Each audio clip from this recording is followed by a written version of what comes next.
हरे कृष्णा दोस्तों, स्वागत है आपका सीजीपीएससी व्यापम में एक बहुत ही शानदार पॉजिटिव न्यूज के साथ। जी हाँ दोस्तों, अब आप लोग बोलेंगे सर इसमें पॉजिटिव न्यूज क्या है और शानदार क्या है। तो देखिए, बात है कि छत्तीसगढ़ में बीजेपी को बहुमत मिल चुका है। 54 सीटों पर उन्होंने जीत दर्ज की है और छत्तीसगढ़ में कांग्रेस सिर्फ 36 सीटों में सिमट गई है। इसके साथ ही छत्तीसगढ़ में एक अनोखा खेल हुआ जिसमें 8 मंत्री हार गए छत्तीसगढ़ के। ऐसे गद्दावर मंत्री अगर हम बात करें, टीएस बाबा, उप मुख्यमंत्री मोहम्मद अकबर, इसके साथ ही रविंद्र चौबे, शिव डहरिया, ऐसे गद्दावर मंत्री थे जिनकी उम्मीदें कम थी लेकिन वो हार गए। फिलहाल देखिए, बात यह है कि युवाओं के मुद्दे पर कहीं ना कहीं मैंने आपको कई बार इस चीज को यूट्यूब में भी कहा है और कई ऐसे मित्र हैं जो हमसे कांटेक्ट करते थे, उन्हें भी हम यही सजेस्ट करते थे कि युवाओं को ज्यादा से ज्यादा आप सेटिस्फाई करिए।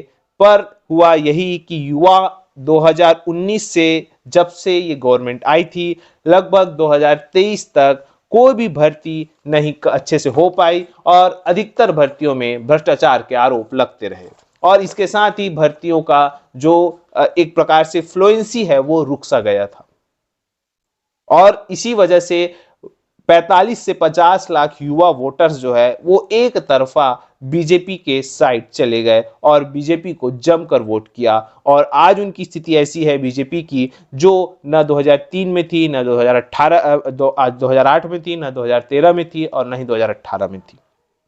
ये 2023 ऐसा चुनाव था उनके लिए जहां पे युवा पूरा का पूरा भाजपा के साइड था, क्योंकि भाजपा ने 1 लाख पदों पर सरकारी भर्ती, साथ में 57,000 शिक्षकों की भर्ती, इसके साथ ही जो भ्रष्टाचार हुए हैं उस पर जो एक दल है वो गठन करना है और बहुत सारी जांच के दायरे में आएंगे। इस प्रकार की तमाम लोक लुभावने वादे जो है युवाओं को किए और युवाओं ने उनको हाथों हाथ लिया और आप परिणाम आज देख सकते हैं कि छत्तीसगढ़ में 8 गद्दावर मंत्री सहित जो छत्तीसगढ़ कांग्रेस है वो 36 सीटों पर सिमट गई।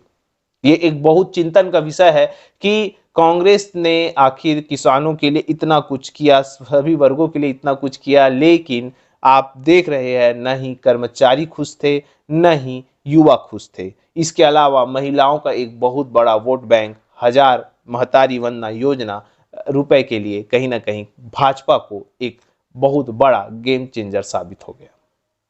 साथ में आप देख रहे हैं कि 5 जो राज्य है उसमें जो चुनाव हुए हैं उसमें देखिए 3 राज्य, छत्तीसगढ़, राजस्थान और मध्य प्रदेश में बीजेपी को तगड़े से बहुमत मिला है। और आप देख सकते हैं कि छत्तीसगढ़ में जो बीजेपी की अगर हम बात करें तो युवाओं के वोट से उन्होंने, हमने कई बार पोल भी जनरेट किया था, उस पोल में हम आपको बताया भी थे और आप लोग भी ने देखा होगा कि किस प्रकार से युवा जो है लगभग 50% युवा जो है वो बीजेपी को ही सपोर्ट करते थे। इसके बाद भी कांग्रेस गवर्नमेंट ने सबक नहीं लिया और अंत में जब सबक लिया, जब 10,000 पदों की भर्ती जारी की, तब बहुत लेट हो चुका था। चूंकि आप सभी जानते हैं कि ऐसे चुनाव के एंड वक्त पहले 10,000 पदों पर भर्ती निकालना, चुनाव बोल सकते पढ़े लिखे युवाओं को एक प्रकार से समझने की जरूरत नहीं पड़ती कि ये चुनाव के पहले ये पद क्यों निकाले गए।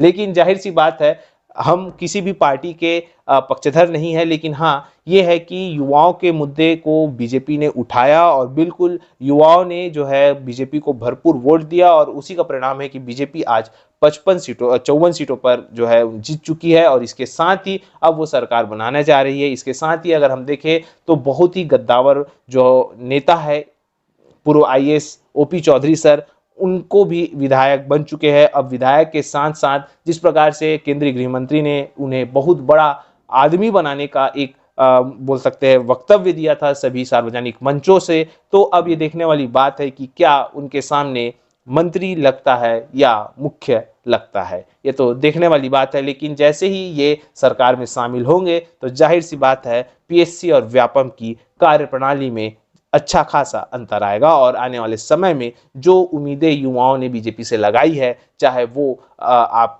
टाइम टेबल या बोल सकते एग्जाम कैलेंडर से संबंधित हो और निष्पक्ष परीक्षा रिजल्ट के में हो, तमाम ऐसे मुद्दे जो युवाओं ने बीजेपी को समझाए हैं, भुनाए हैं, बताए हैं, उस पर बीजेपी अच्छा कार्य करे, हम यही चाहते हैं। फिलहाल युवाओं के साथ गलत ना हो, ये जो है सोचना होगा सभी पार्टियों को। और अब जो है आने वाले समय में जो भी चुनाव होंगे उसमें किसान के अलावा युवा और महिला भी जो है अच्छा खासा गेम चेंजर साबित हो सकते हैं। तो अब पर्टिकुलर आने वाले चुनाव में अगर आप लोगों ने किसानों के साथ या किसानों के लिए किया और अन्य के लिए नहीं किया तो जाहिर सी बात है इससे भी कम सीट आप प्राप्त कर सकते हैं। फिलहाल आप लोगों को भी हर पार्टी को यह चिंतन और मनन करना होगा कि उन्होंने इतनी सीट आखिर प्राप्त क्यों की, और अगर इतनी कम सीट प्राप्त हुई तो क्यों हुई, हारे तो क्यों हारे, जीते तो क्यों जीते। इस प्रकार का मंथन होना चाहिए ताकि पता चले कि किस प्रकार से और किन्होंने वोट दिया।